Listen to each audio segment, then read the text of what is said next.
An asteroid named Agatha 616 is headed straight for Earth. So all the countries work together to launch a series of missiles at it. The asteroid was indeed destroyed, but it caused a rain of chemical compounds on Earth, turning animals into giant and violent monsters. In just 1 year, Earth lost 95% of its population, and remaining survivors had to hide in cellars, caves, and panic rooms. 7 years later, Joel still lives in a basement, where he is the only one without a romantic partner and has to listen to everyone near him gossip. Because he isn't good at fighting monsters, he doesn't join the group when they go to the surface to search for supplies, but he helps them by preparing dinner and doing practical work like milk their cows. He also keeps a diary and draws the monsters he has seen so far as a survival guide. This group ran out of ammunition a few years ago and now uses weapons such as axes and crossbows. One day, while Joel was trying to practice crossbow shooting, the power suddenly went out in the cellar, and they discovered that monsters had breached their security. Some entered the tunnels to fight them while others watched progress on their sensor system screens. It looks like the group is having trouble, so Joel runs out with a crossbow to help. While walking around the area, he came across a monster eating one of his friends and then immediately came to capture him. But Joel couldn't help but freeze. This creature intended to kill him, but fortunately it was killed by Joel's friends first.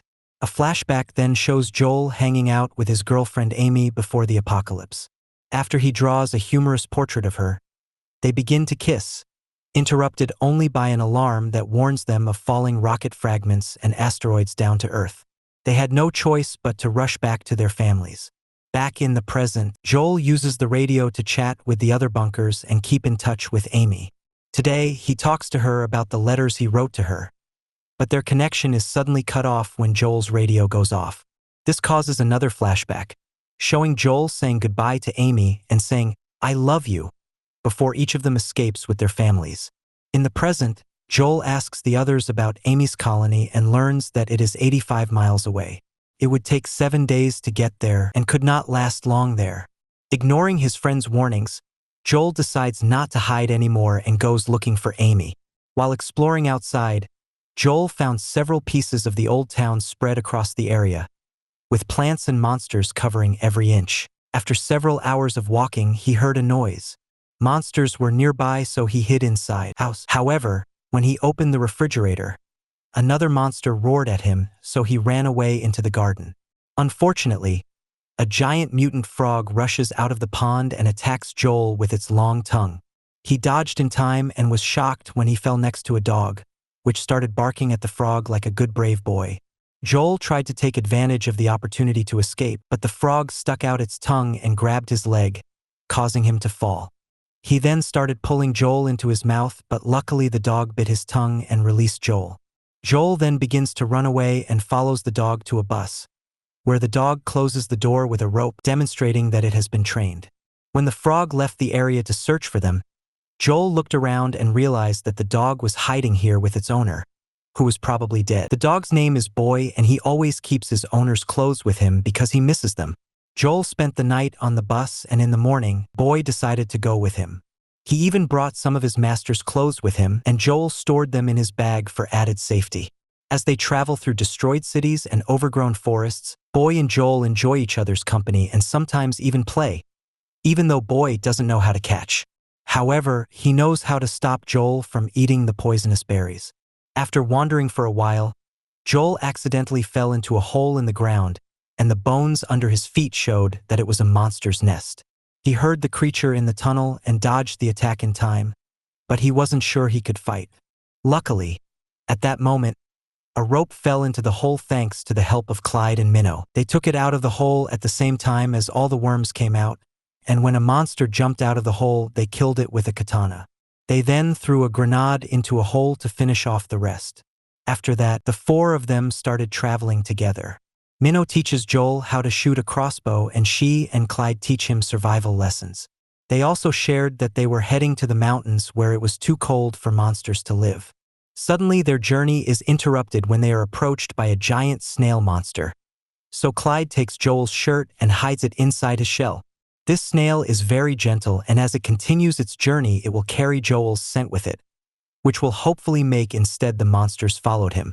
Clyde and Minnow tell Joel that he can tell if a monster is good or not by its eyes. When they stop for the night, Clyde shares some details about the monster so Joel can add them to his diary. In the following days, the group continued to travel together and Joel finally learned how to use a crossbow. He also continued to learn more about monsters and survival, adding it all to his diary. In the end, they have to split up to different destinations, and Clyde says goodbye by giving Joel a grenade. Joel and Boy continue to travel together, and then they reach a swamp that Boy refuses to cross. As Boy runs away under a duck-shaped game piece, Joel hears a noise and suddenly a giant centipede monster appears from the ground. Joel prepares his crossbow, but the centipede pushes him away. The monster then begins to surround the duck with the boy still inside, which reminds Joel of the day of the tragedy. The family car had an accident and his parents were trapped, so they told Joel to run. Joel gets out of the car and has to watch a monster kill his parents before the survivors pull him into the back of the truck to escape. Once there, the monster moves the duck and finds Boy, but Joel refuses to continue losing his loved ones and finally fires the crossbow, killing the centipede with an arrow to the head. Sometime later, it started to rain, so Joel and Boy sought shelter in an abandoned building. There, they find a robot named Mavis, who has only 51 minutes of power left, and uses its GPS to show Joel that it is only 10 miles from Amy's colony. Robots were a very new thing before the monsters attacked, so Joel never had to talk about them until now. Mavis uses her walkie-talkie to help Joel contact Amy, who is stabilizing. She explains that some survivors have arrived and will save the entire colony, but before she can say more, the communication ends because Mavis's battery is running low. With her last minutes of strength, Mavis accesses her social media database and shows Joel some photos and videos of her family. Crying, Joel hugs Mavis and together they watch glowing jellyfish fly by. When Mavis finally stopped, a grateful Joel gave her a proper burial. The next day, Joel and Boy continued their journey and almost fell into an endless abyss. The boy runs away when Joel sees the Gobbler Queen appear underground. He throws a toy to distract the boy and starts running with Boy, only for the queen to chase them. After many times running through the forest, Joel tripped over a stick and fell down a hill near a river, causing Boy's owner's clothes to fall into the water. Joel hurriedly hid with Boy behind a hollow log and the queen came very close, but they waited silently until she left. Just then, Boy saw the clothes in the water and jumped in to get them, which attracted the monster's attention. As she rushed towards them, Joel ran to his bag and grabbed the grenade, throwing it into the queen's mouth before also jumping into the water. The monster exploded and no one was injured. Later, Joel reached the beach and discovered that his body was covered with leeches. He eliminates them all before starting to scream at Boy, blaming him for the queen's attack and causing him to run away. Joel tries to continue on his own, but soon the poison from the leeches starts making him hallucinate all sorts of crazy things. He sees a plant that Clyde taught him is an antivenom and eats it before starting to see a group of people approaching. It turns out it wasn't a hallucination, but Amy and her fellow survivors, brought by Boy. Excited, Joel kisses Amy before passing out. Some time later, Joel woke up in Amy's bunker. He was feeling better, but he also learned that he had actually kissed a random survivor instead Amy. She explains that her colony was found by a yacht captain and his crew, who promised to take the survivors to a safer place. Everyone was busy packing up and preparing to leave, so Amy couldn't spend much time with him. Joel then looks around the bunker, discovering the colony's routine and noticing that it's right next to a beach. He also meets the people on the yacht: Dana, Rocco, and Captain Brooks. Later, when Joel finally gets some alone time with Amy, he is heartbroken to learn that she moved away a while ago, thinking he would never see Joel again. Amy began dating another survivor, who sadly passed away last year. Joel then tried to contact his colony to no avail. When he looked at the card they gave him, he was shocked to find messages of support he had never seen before, and he realized that he had left a close family behind. Love without anything. At that moment, the radio finally reached his colony and everyone was proud that Joel had survived. They also shared that there had been some violations, but before they could say more, the communication ended. Joel decided he needed to return to his family and ditch the yacht idea. On the way out, he discovered that the plate of food they gave him contained poisonous berries, meaning the crew is hiding something. He immediately runs to warn Amy, who is getting drunk along with the other survivors thanks to Brooke's homemade beer. Before Joel could say anything, Dana knocked him unconscious.